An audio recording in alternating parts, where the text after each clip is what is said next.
ঢাকায় আমাদের একজন সাবেক ছাত্র নেতা, আমাদের সহকর্মী ওসমান হাদি নামে একজন তরুণ গুলিবিদ্ধ হয়েছে।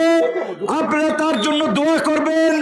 সেই জুলাই গণ অভ্যুত্থানের একজন সাহসী সৈনিক এবং সরকারকে অবশ্যই আইন শৃঙ্খলা বাহিনীকে আমরা বলবো অনতিবিলম্বে সারা বাংলাদেশের সীমান্তর বর্ডার বন্ধ করে দিয়ে এই আইন শৃঙ্খলা বাহিনীর চিরুনি অভিযান চালিয়ে এই যারা নির্বাচনী পরিবেশকে বানচাল করার জন্য ঢাকায় আমাদের সহযোদ্ধা ওসমানকে গুলি করেছে তাদেরকে চিহ্নিত করে গ্রেফতার করে বিচারের মধ্য দিয়ে ফাঁসির কাস্টে ঝুলাতে হবে।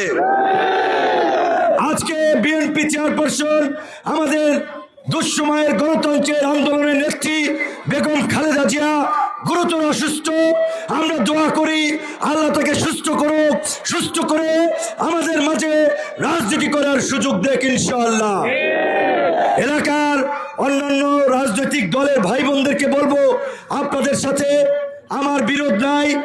আমার উপজেলার নেতৃবৃন্দ, এই যে সদস্য সচিব জাকির ভাই, শোয়েব মুন্সি, এই যে আহ্বায়ক হাফিজ ভাই, যুবনেতা যে ফারুক, এই যে আবুল হোসেন যুব অধিকার পরিষদের সদস্য, শ্রমিক অধিকার পরিষদের আমির হোসেন, এখানে জানাই আছেন একটা লোক পাইবেন না, দেখাতে পারবেন না যারা মানুষের উপরে জুলুম করছে, কারো ঘর দখল করছে, বাড়ি দখল করছে, টেন্ডারবাজি করছে, চাঁদাবাজি করছে, মানুষকে মামলা দিয়ে হয়রানি করছে, ডেভিল হান্টের ভয় দেখাইয়ে টাকা নিচ্ছে।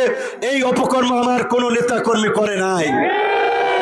অথচ আমরা শুনি কোন নেতারা সমাবেশ করে, সমাবেশের আগে তাদের নেতারা ইউনিয়ন পরিষদের মেম্বারদেরকে ডেকে নিয়ে যায়, যদি মিছিলে লোক না নিয়ে আসো ডেভিল হান্টে দিয়ে দেব। সমাবেশের মঞ্চের খরচ দিবা, সমাবেশে 15-20 হাজার করে টাকা দিবা, ফেসিবাদের দোসর, নাহলে এলাকায় থাকতে পারবা না। এই এলাকা কারো বাপের না, এই এলাকা আমাদের সকলের, আমাদের সকলের। এই এলাকার ভালো মন্দ পরিবেশ দেখার দায়িত্ব আমাদের সকলের। কাজেই ওই ধরনের যারা হুমকি দামকি দেয়, মেম্বারদের ইউনিয়ন পরিষদে যেতে দেয় না, চেয়ারম্যানদের ইউনিয়ন পরিষদে যেতে দেয় না, শিক্ষকদেরকে স্কুলে যেতে দেয় না, এই ধরনের মাফিয়া মাস্তান দুর্বৃত্তদের বিরুদ্ধে আমাদের ঐক্যবদ্ধ হতে হবে। রাজনৈতিক মত পথের পার্থক্য থাকবে, সেটা নিয়েই আমাদের এই সমাজ, আমরা আগামীর নতুন বাংলাদেশ বিনির্মাণ করব।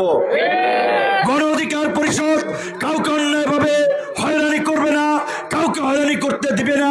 তাই আমরা সকল রাজনৈতিক দল মতের নেতৃবৃন্দকে বলবো, এই গণ